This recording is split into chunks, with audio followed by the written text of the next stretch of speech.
if Trump is like a giant fart, like one of those ones that just keeps rumbling on and sounds like thunder, Carney's is a silent but deadly. My life and political thoughts as a tarot reader who thinks YouTube wants to know what the hell I'm thinking. Hello everyone and welcome to Anti-Case Tarot. At the end of this, we are going to have some cards. I will use the Next World Tarot to give us a bit more of that utopian look at rebellion. And I will also use the Star Wars Tarot for the little bit more grittier look at your roles in rebellion and under fascism. All right. Speaking of which, Bill C-2 going through Canadian Parliament.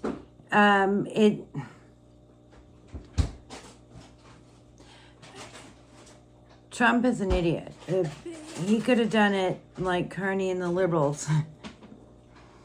So, Bill C-2, which works very well for the government alongside Bill C-5, which is very anti-Indigenous, anti-environment. Bill C-2 is anti-immigrant, anti-migrant, and also the rest of it, that's all eating away at your rights to privacy and other things, but mostly related to security and privacy, are eroded in this omnibus bill, because what it does is it preps Canada for future agreements. All right, let us go over it. It is a gift to Trump and it is laid out to make changes so that agreements that currently would not be legal to make with other countries, such as the USA, will, if it goes through, be legal to make such agreements. Bill C-2 should go up against the Constitution. It definitely treads on some constitutional rights. And the Supreme Court in so-called Canada has stated before that frozen fruit. All right, so where was I? Oh yeah, it should go up against the Constitution because the Supreme Court has pointed out several times that the Canadian Constitution is very different than the American one, and Canadian human rights are very different than American. I don't know if they call them human rights. Anyway, the version of the human rights. So, it should, but it's going to get snowplowed through. So let's take a look at it. Bill C-2, and in the description box, I will put links to the 3 main articles that I used for my information. Bill C-2, 1 year refugee deadline, even if your country becomes dangerous later. And it's retroactive to June 2020, which goes against international laws. So, say you came to Canada like on a student visa, and while you're here, your country of origin becomes more right-wing and fascist, and now your lifestyle as a lesbian would get you harmed or imprisoned in your country, even though it was cool before. You cannot apply for refugee status if such a thing were to happen or occur. Maybe that was always the case, but you didn't realize what it was like to live with the freedom to be who you were, and so now you want to apply for that status and stay here as your student visa or your work visa or whatever runs out. Can't do that. All right. Eliminate U.S. border exception. So previously, migrants who crossed the U.S.-Canadian border between official ports of entry could apply for refugee status after 14 days. So there's a couple ways that you previously apply for refugee status, either through non-official ports of entry, which are a legal thing, and official ports of entry. And if it's official port of entry, you apply after 14 days. That no longer applies. Bill C-2 also undermines safe third country aspects. Basically, eliminating the U.S. border exception means that you can't escape the U.S., including if you had to travel through the U.S. to get to Canada, which was already difficult to do because of the third safe country rule, which meant if you're traveling to Canada through the U.S., you already went through a safe country, so you should apply for refugee status there. Folks have been trying to get rid of the U.S. being recognized as a safe country for a while, and at a time when folks say we need to stop recognizing the U.S. as a safe country, this reinforces the U.S. Under the Third Safe Country Act. Okay, mass deportation. The government can now cancel permits for whole groups of people, including those with permanent residency and those on work visas, etc. So, you know how Trump just decided he could do that even without being allowed to do it? The liberal Bill C-2 makes it so if this government or any future government wants to be allowed to do such things, they now can. It will now be legal to do that when it was not legal before.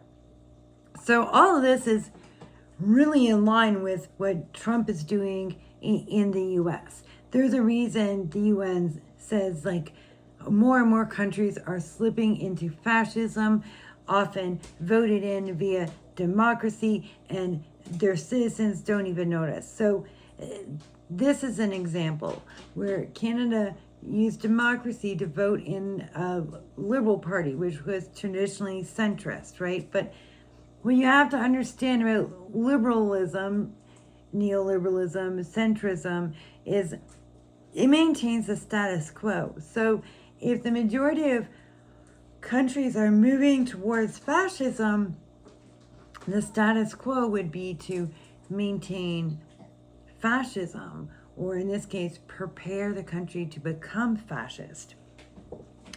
The next part's also really prepare the country to be taken over by Trump. All right, so the other parts are the security and privacy aspects. And so it was noted, oh, my writing was awful here. Hang on, my notes. The biggest part that is in line with Trump is what Justice Canada officials admitted on June 9th, 2025 at a briefing on C-2 that the intent of certain provisions enable Canada to implement and ratify new data sharing treaties such as the Second Additional Protocol, which is also known as the 2AP or the Cloud Agreement. Even though in 2024, courts in Canada found that 2AP didn't meet with Canadian constitutional standards. Okay, so also Canada's policy on tabling treaties. These aren't like air quotes, these are like real quotes.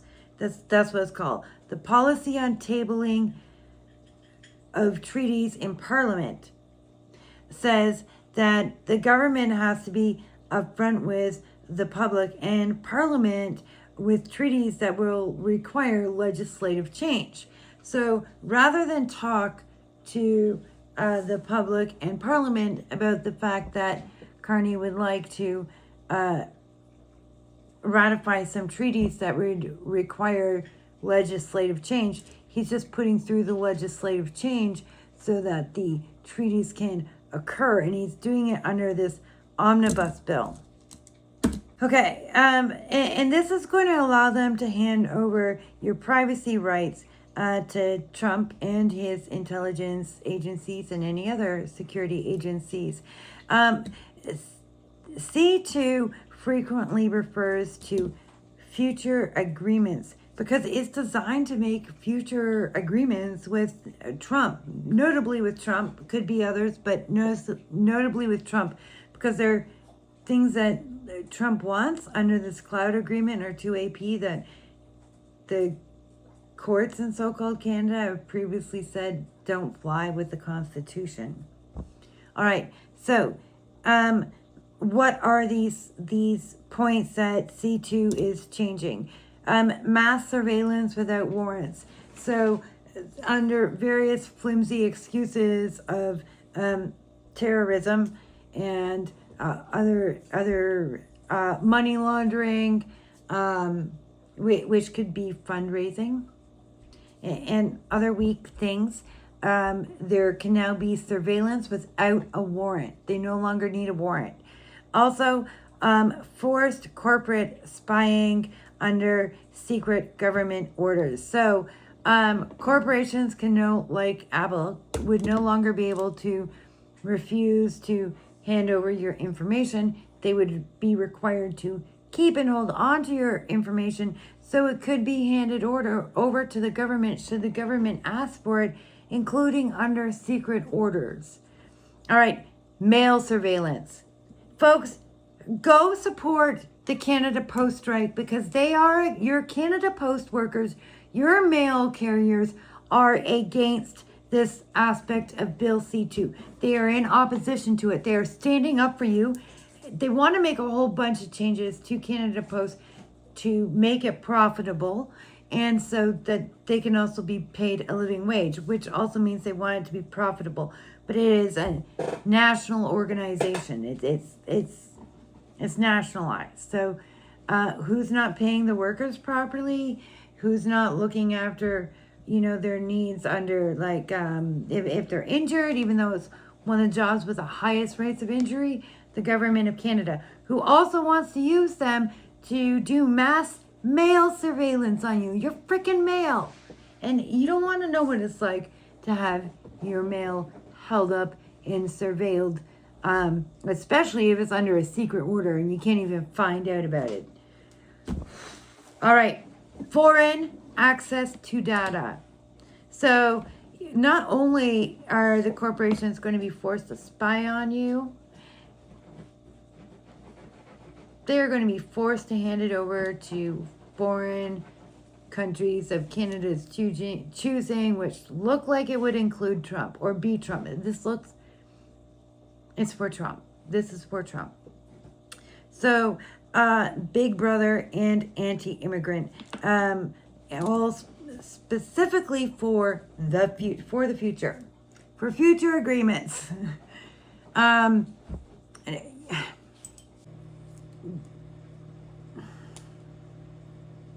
If you're looking at horror, if you're looking in horror at what is happening to folks in the U.S., be worried, because CARNEY's if Trump is like a giant fart, like one of those ones that just keeps rumbling on and sounds like thunder, CARNEY's is a silent but deadly, because he's not making waves about it. He's not being like, oh, I'm going to do all these things to all of you. He's just like, oh, I'm just passing some legislation for future agreements, which also is not legal. It's not legal to make up legislation that will allow future agreements that currently wouldn't be legal. But he's doing it. Why is he getting away with it? Because B-roll, because I went on a tangent. All right. It's silent and it's deadly because it's for the future. So nothing bad is happening to you as soon as the legislation passes. He's not got any plans that any of us are aware of to suddenly pounce on all of us. And so nobody's all that worried or concerned. It's about future agreements. The liberals apparently all want a conservative agenda, and the ultra-conservative conservatives definitely want a conservative agenda. So that's concerning. I've said it a million times, and I want to clarify first. I do not say this in a dystopian, doom and gloom way. I say this with a utopian view. There's no saving a settler colony. You can't save US and Canada and make it better. And I say that in a utopian lens.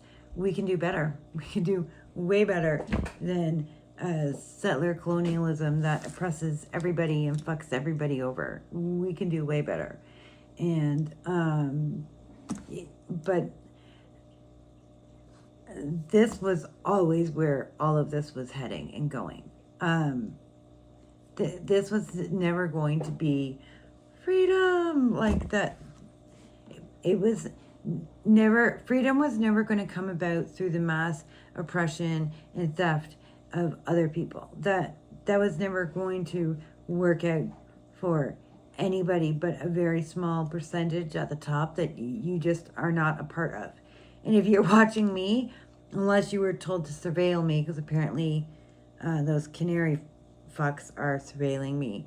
And if this goes through, everyone will be. So buckle up, folks. Buckle up. It's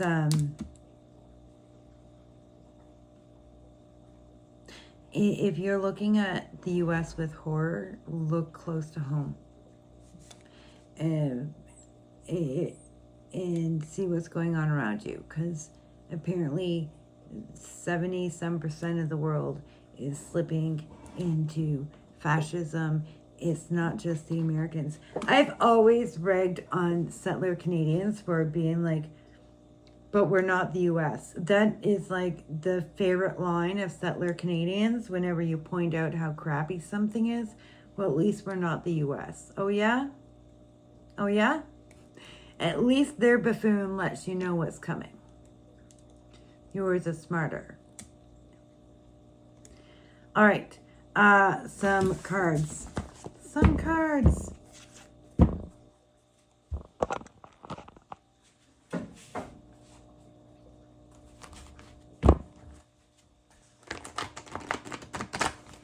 It's kind of late. I don't usually have the lights on this tank, but I was like, that's way less attractive. So, you know, I do have some footage of the tanks from today. I got really nice Serpe Tetras, 10 of them, for my snail tank. And the snails were all out snailing today, and I was really, really enjoying that.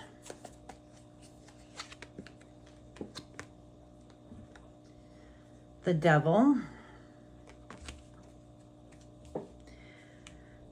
Justice is not blind when silence equals profit.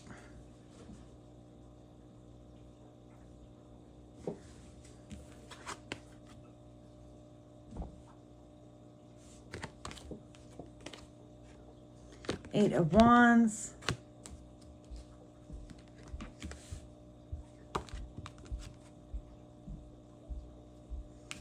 Nine of Wands.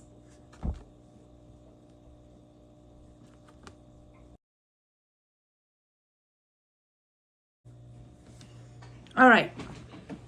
I'm struggling with this, but this is supposed to be my utopian look and then the other look, right?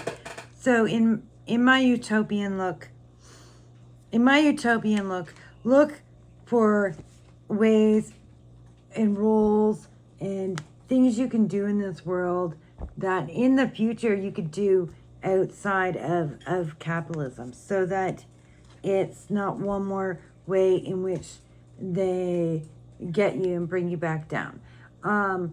Look for passions you have that could be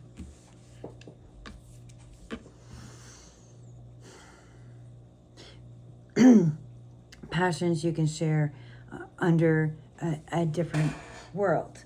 And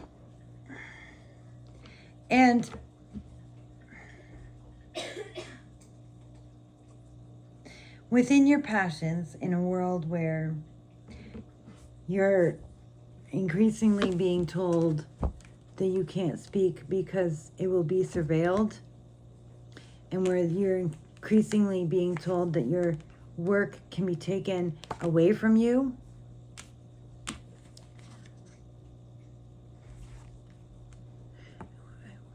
be ready to throw away money and run towards passion and truth.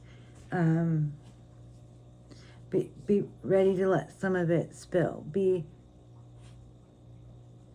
free enough to go find alternatives. And this is the utopian view, because I said it would be the utopian view. And the reality is that, you know, that's terrifying, because right now, if we lose our jobs, we don't know what will happen or how we'll pay our rent. But here's the thing.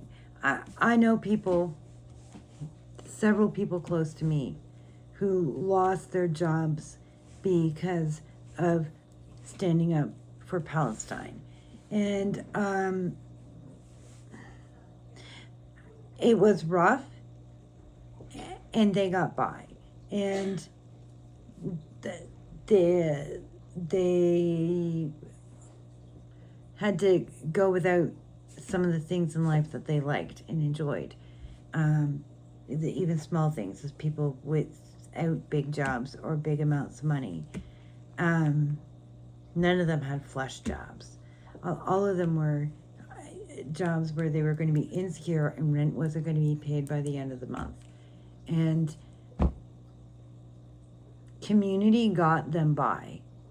Community kept people housed. Community found people new jobs. And you need to build those communities so that you have this freedom. And you need to trust in standing up. That the people you're standing up for are going to have your back and help you out when you're harmed for standing up. Okay, that's a positive view. Whew, that one took me a bit. Okay.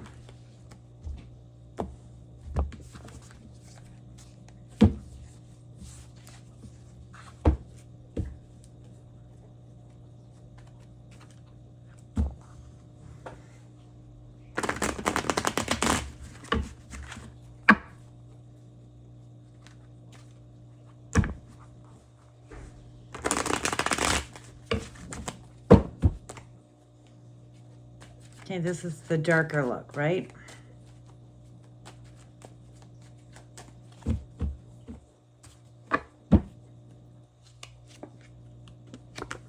Page of Wands,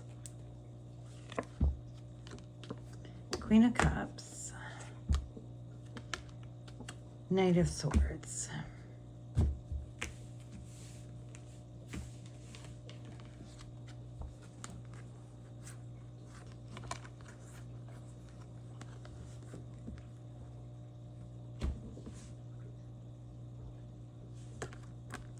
She lost her sister to the fight. He found his humanity in the fight. Her mother brought her into the fight and taught her to do this for family and her people and other people's people.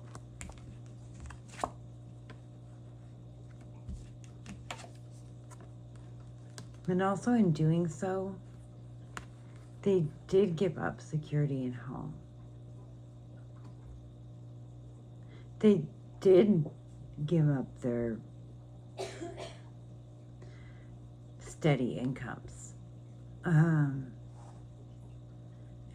and trusted in the rebellion to keep them fed and moving, and them doing their parts in that. Them doing their parts in it still means like trying to find ways to keep yourselves fed and all of that, but also and keeping your band of rebels fed. But it's a group tactic, and this part's given up. This part is given up. So at some point in the fight, you do give this up, and you know it's true in the real world that some aspects of standing up and fighting back, you know, that when they all get a real job, you know, but because yes, there is a certain point in revolutionary struggle where some folks must give of themselves to that point where you don't have a real job because you're working for the fight every day. And that is a massive sacrifice that deserves respect. It's not everyone can do it. Somebody has to do it. One day you might have to do it too. All right, folks, I'm coming up this month on 6 months of keeping fish, and I'm going to do an update, a public one, on like what I've learned in the 6 months and where I've gotten to in those 6 months. So expect that by the end of the month to see where I started and where I got to. It's definitely more of a hobby and less of like having pets, and you don't know that especially if you like had dogs or cats, and it's completely different. And I think that needs to be something explained to people coming in, and I think people also need to understand it from that point of view. How did all these people get involved without proper research? Well, there's all the dumb ways, like a gift or a prize, but there's also just you think it's like a dog or a cat, and it's not. All right, so that will be upcoming later on, and I will talk to you all later.